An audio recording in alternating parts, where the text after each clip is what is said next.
மகிஷாசுரனை கொன்று தேவர்களுக்கு திரும்ப ஆட்சியை கொடுக்கணும் அப்படின்னா மகிஷாசுரனை கொல்றதுக்கு ஒரு பெண் தான் வரணும். அப்படிப்பட்ட பெண் யார் அப்படிங்கிறத பார்க்குறப்ப தான் அந்த ஆதிபராசக்தியால் மட்டும்தான் மகிஷாசுரனை எதிர்க்க முடியும், அவங்களால மட்டும்தான் அவனை கொல்ல முடியும் அப்படிங்கிறத தெரிஞ்சுக்கிட்டு மும்மூர்த்திகளோட சக்திகளையும் தேவரோட சக்திகளையும் தேஜாரூபமாக மாற்றி அதிலிருந்து ஆதிபராசக்தி உருவம் எடுத்து வெளியே வந்தாங்க அப்படின்றது பார்த்தோம். அவங்களோட உருவங்கள் எந்தெந்த சக்திகளை கொண்டது, அது எந்தெந்த தேவர்களோட அம்சங்களை கொண்டது அப்படிங்கிறத பற்றியும் நம்ம பார்த்தோம். இப்படி உருவம் எடுத்த ஆதிபராசக்தி அவங்க மகிஷாசுரனை எதிர்க்கிறதுக்கு அற்புதமான ஆயுதங்களையும் தேவைப்பட்டுச்சு. அப்படி அற்புதமான ஆயுதங்களையும் போர்க்கோளமும் அவங்க எப்படி இருந்தாங்க, அதுக்கப்புறம் அவங்க மகிஷாசுரனை எப்படி எதிர்கொள்ள போகிறாங்க அப்படிங்கிற மாதிரி உங்களுக்கு கேள்விகள் இருந்துச்சு அப்படின்னா இந்த வீடியோ ஸ்கிப் பண்ணாமல் முழுசாக பாருங்கள்.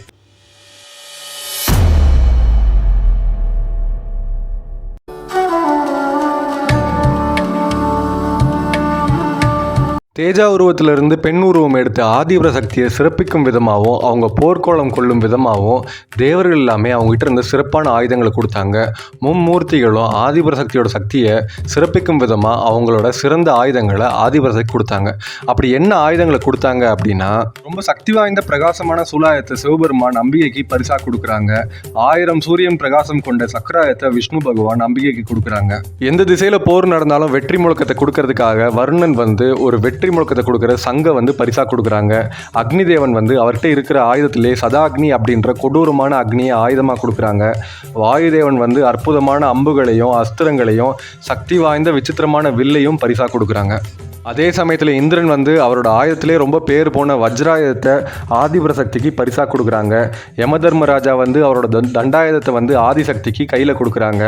பிரம்மதேவன் அவங்களோட கங்கை நீர் நிறைந்த கமண்டலத்தையும் மனோரம்யமான தாமரை மாலையும் அவங்களுக்கு அணிவிக்கிறாங்க. எதிரியோட சாவை நிச்சயிக்கிறதுக்கு தேவையான பாசக்கயிறை அருணன் பரிசாக கொடுக்குறாங்க. குபேரன் என்ன பண்ணுறாரு அப்படின்னா ஒரு தங்க பாத்திரம் நிறைய மதுபானங்களை பரிசாக கொடுக்குறாங்க.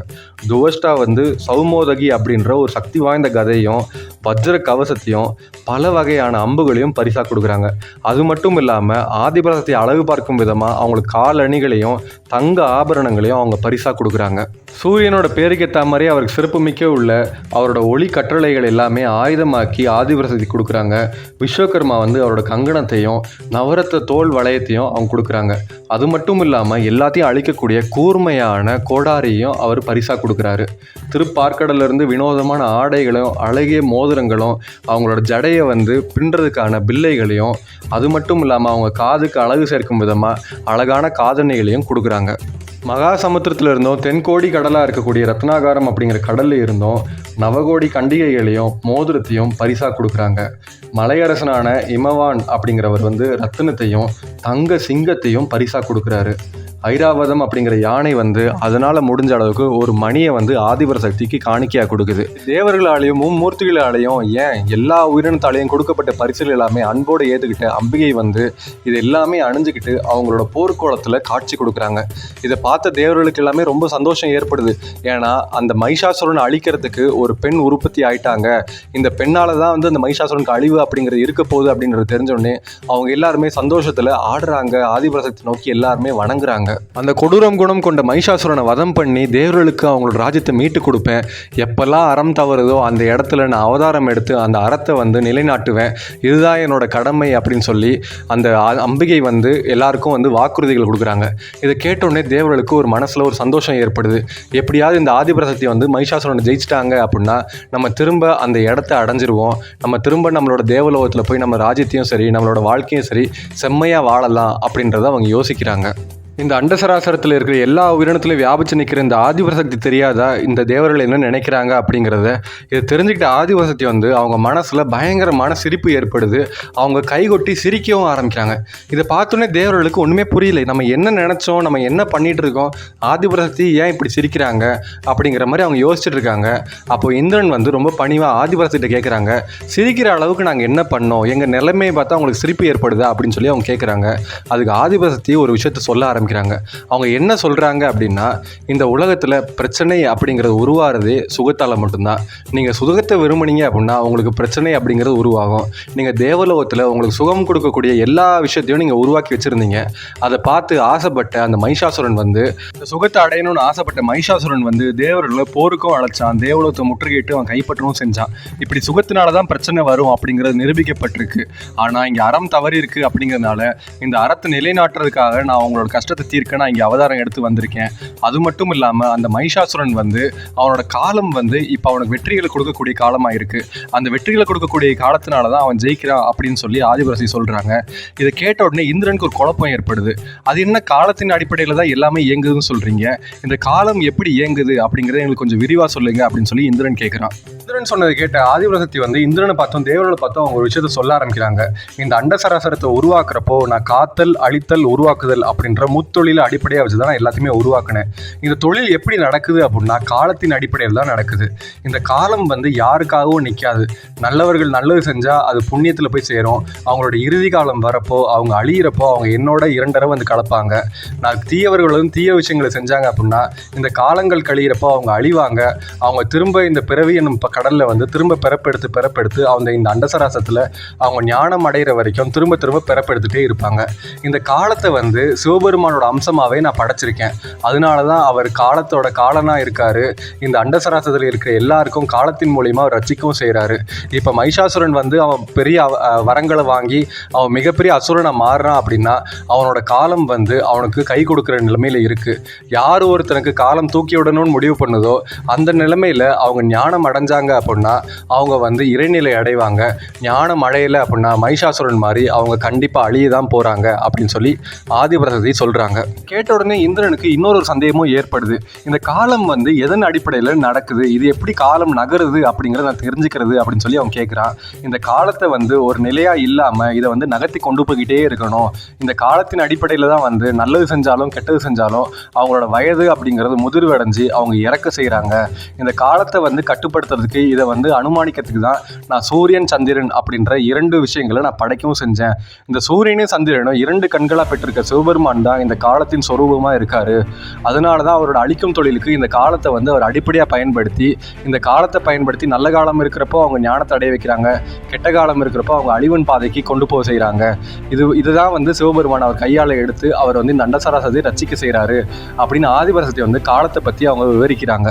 கேட்ட உடனே இந்திரனும் தேவர்களும் அவங்க மனசு வந்து அமைதியாக இருக்குது, எங்களுக்கு ஞானத்தை கொடுத்துருக்கீங்க, எங்களோட பயத்தை தீர்த்திருக்கீங்க அப்படின்னு சொல்லி ஆதிபரசக்தி பார்த்து அவங்க பணிகிறாங்க. இதை பார்த்த உடனே ஆதிபரசக்தி அவங்க சிரிப்பை அடக்க முடியாமல் அவங்க இன்னும் கர்ஜனையோடு அவங்க பயங்கரமாக கைகொட்டி சிரிக்க ஆரம்பிக்கிறாங்க. கைகொட்டி சிரிச்ச ஆதிபரசக்தியோட சிரிப்பு அப்படிங்கிறது இந்த அண்டமே கிடுகிடுக்கிற அளவுக்கு ஒரு மிகப்பெரிய பேரொலியாக கேட்டுச்சு. எல்லா மலைகளும் அதிர ஆரம்பிச்சது, கடல்கள் எல்லாமே ஒரு நிமிஷம் அது கலங்கி நிற்க ஆரம்பிச்சது.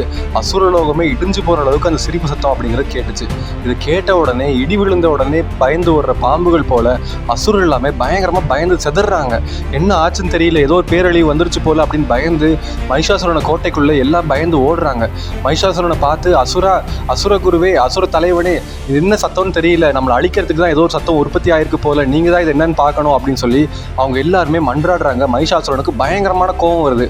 அந்த சத்தத்தை நானும் கேட்டேன்.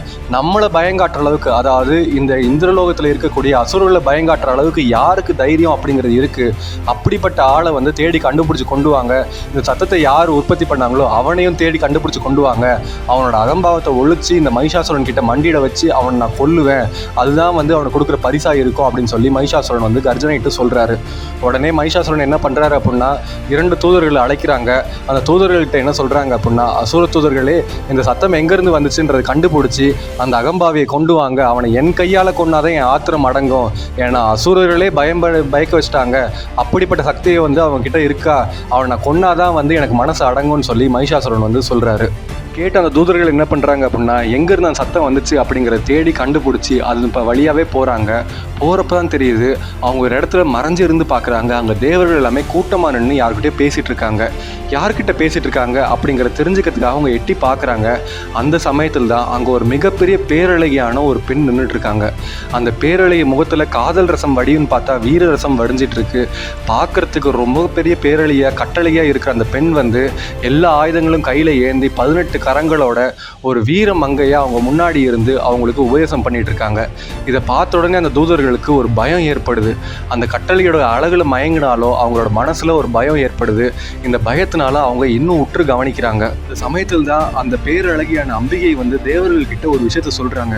இதை கேட்ட உடனே ரொம்ப பயந்து போன அந்த அசுர தூதர்கள் வந்து பயந்து போய் மைஷாசுரனை பார்த்து ஓடுறதுக்காக அவங்க ஓடுறாங்க. தலைதற்க ஓடி மைஷாசுரனை கோட்டையில போய் மைஷாசுரனை பார்த்து ஒரு முக்கியமான விஷயம் உங்ககிட்ட சொல்லணும், அந்த சத்தத்தை உருவாக்குனது வந்து ஒரு பெண் தான் அப்படின்றத மகிஷாசுரன் சொல்கிறாங்க.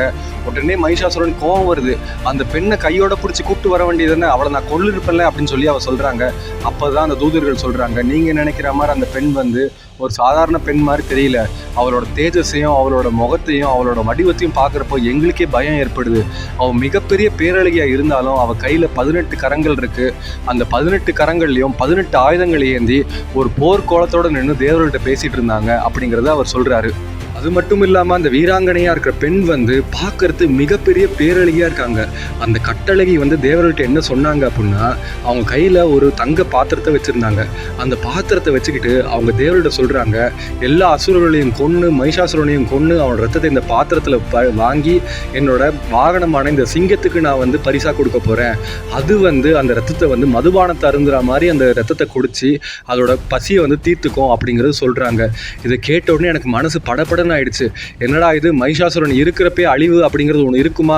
அசுரர்களுக்கு அழிவு காலம் வந்துருச்சா என்னன்னு எங்களுக்கு தெரியல. இதை எப்படியாவது மகிஷாசுரன்ட்ட சொல்லணும், இதை சரி பண்ணணும் அப்படின்னு சொல்லி நாங்கள் ஓடி வந்துட்டோம். நாங்கள் வந்து ஒரு சாதாரண தூதர்கள் தான். எங்களால் போய் அந்த பெண்ணை வலுக்கட்டாயமாக இழுத்துட்டு வர முடியாது. ஆனால் அந்த பெண் எவ்வளோதான் வந்து பேரழகியாகவும் ஒரு கட்டழகியாகவும் இருந்தாலும் அவங்களோட முகத்தில் உக்கிரமான ஒரு கோபம் தெரியுது. உங்களோட பேரை வந்து தேவர்கள் சொல்கிறப்பெல்லாம் வந்து அவங்க முகம் சுளிக்கிறாங்க. அது மட்டும் இல்லாமல் அந்த தேவர்கள் என்ன சொல்கிறாங்க அப்படின்னா, இந்த மகிஷாசுரனை கொல்றதுக்கு நீங்கள் அவதாரம் எடுத்து வந்திருக்கீங்களே, இன்னும் மகிஷாசுரன் உயிரோடு இருக்கா அப்படிங்கிறத நினைக்கிறப்போ எங்கள் மனசெல்லாம் பதபதக்குது. நீங்கள் சீக்கிரம் போய் மகிஷாசுரனை கொல்லுங்க அப்படின்னு சொல்லி அவங்க ஆரவாரமாக கத்துறாங்க. இதை கேட்டு அந்த பேரழகியும் நான் வந்து அந்த மகிஷாசுரனை கொன்னே தீருவேன் அப்படிங்கிறது கர்ஜிக்கிறாங்க. இது கேட்ட உடனே எங்கள் மனசில் ஒரு மிகப்பெரிய பயம் வந்துருச்சு. எங்களோட பயத்தையும் அச்சத்தையும் அரசே நீங்கள் தான் இதை தீர்த்து வைக்கணும், அந்த பெண்ணை எப்படியாவது நீங்கள் கொல்லணும் அப்படின்னு சொல்லி அந்த தூதர்கள் மகிஷாசுரன் கிட்ட மன்றாடுறாங்க. இதை கேட்ட உடனே மகிஷாசுரன், சரி நீங்கள் போங்க, அந்த பெண்ணை நான் பார்த்துக்கிறேன் அப்படின்னு சொல்கிறாரு. மகிஷாசுரன் தூதர்கள் சொன்னதை மனசில் கற்பனை பண்ணி பார்க்குறாங்க.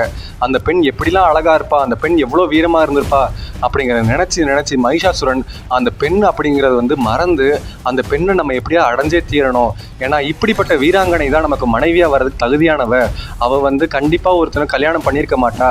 அப்படி பண்ணியிருந்தா அப்படின்னா அந்த ஆண் வந்து இவ்வளோ ஆள்றாளா, இல்லை இந்த பெண் வந்து அந்த ஆண் ஆள்றாளான்றது தெரியல. ஏன்னா அப்படிப்பட்ட ஒரு வீராங்கனையாக இருக்கான்னு சொல்லி தூதர்கள் சொல்கிறாங்க.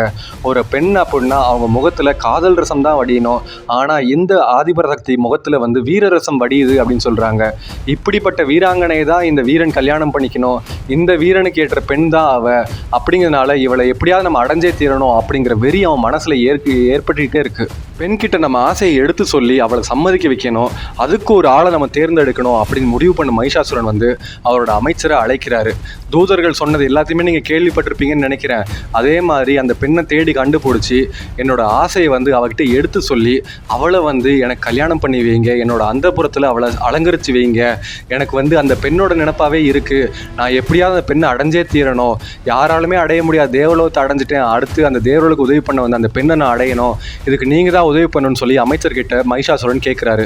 மகிஷாசுரன் கேட்டது தட்டி கெடுக்க முடியாத அந்த அமைச்சர் வந்து அதை ஒத்துக்கிட்டு தேவர்கள் இருக்கிற இடத்த தேடி அந்த அமைச்சரும் போறாரு. வழியா தேவர்கள் இருக்கிற இடத்த அந்த அமைச்சர் கண்டுபிடிக்கிறாரு. தேவர்கள் படை சூழ நடுவில் வந்து ஆதிபராசக்தி நின்று எல்லாருக்கும் காட்சி கொடுத்துட்டு இருக்காங்க. இதை பார்த்தோன்னே அந்த அமைச்சருக்கு பயங்கர சந்தோஷமாகுது. மிகப்பெரிய பேரழியை தான் நம்மளோட தலைவர் வந்து விரும்பியிருக்காரு.